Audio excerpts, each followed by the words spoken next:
Ya, saya lanjutkan dua sisi Bung Ege. Jadi seberapa penting ini endorsementnya Pak Presiden Jokowi ke calon presiden tadi sebutlah ada Pak Prabowo di sini atau ke calon presiden yang lain seperti Ganjar misalnya. Ya di seluruh dunia kan demikian. Jadi ada penentuan dari partai, ya kan. Kemudian tentunya mendengarkan juga presiden petahana yang sebetulnya adalah kader terbaik dari partai tersebut gitu. Tarik menarik ini tentu bisa diartikan kadang-kadang ada naik turunnya begitu. Katakanlah pada hari-hari ini misalnya gini, guyon maton tadi kan. Tiba-tiba memang seakan-akan Bapak Presiden kita misalkan loh ini kalau Pak Presiden nonton itu mengarahkan auranya ke Pak Prabowo yang diajak jalan 3 hari ya.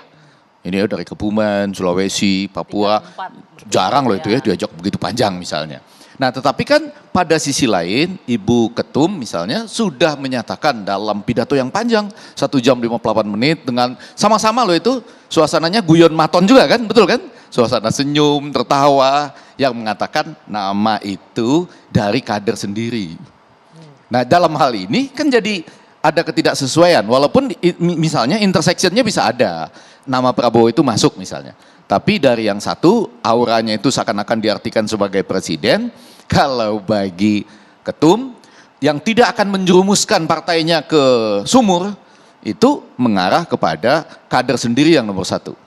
Nah itu bisa bicara tentang itu atau yang saya khawatirkan justru berbicara juga di samping nama-nama tadi juga berbicara kita tetap jadi pemilu kan ya Pak Presiden pada 14 Februari. Karena gini dalam trajektori dan komunikasi politik percobaan pertama kan sudah kita lalui. Putusan PN kemarin PN Jakarta Pusat itu ya. Heboh. Tapi nanti mungkin antara lain KPU melakukan verifikasi ulang partai primanya masuk. Nah, percobaan kedua yang menurut saya penting tapi logikanya ada.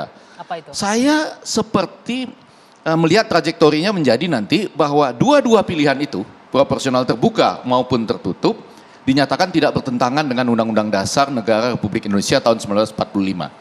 Ya kan, coba buktikan di mana pertentangannya. Nah, ketika itu tidak bertentangan, maka kertas suara kita boleh berisikan proporsional terbuka, wajah-wajah caleg, atau hanya partai saja. Karena tidak bertentangan dengan Undang-Undang Dasar Negara Republik Indonesia 1945. Kecuali bisa dibuktikan ya bahwa itu bertentangan misalnya. Nah kalau MK mengeluarkan pendapat seperti itu tergantung waktunya lagi kapan dikeluarkan. Pendaftaran caleg sudah dimulai ya, DCS akan dimulai bulan Mei misalnya. Nah kemudian MK juga kurang lebih bulan Mei. Iya akan perlu perpu, betul ya, terhadap undang-undang pemilu yang diuji pada konstitusi kita. Ini misalnya. kita udah terlalu jauh keluar. Iya, tapi maksud saya jangan-jangan itu yang dibahas gitu. Di hari Sabtu kemarin. Iya, tapi kalaupun tidak, kalau mau dibalikkan, maka pertemuan intersectionnya itu ada pada Pak Jokowi mungkin memberikan gambaran ini ke arah Pak Prabowo sebagai calon presiden, Bu Mega tetap Ganjar atau kader terbaiknya.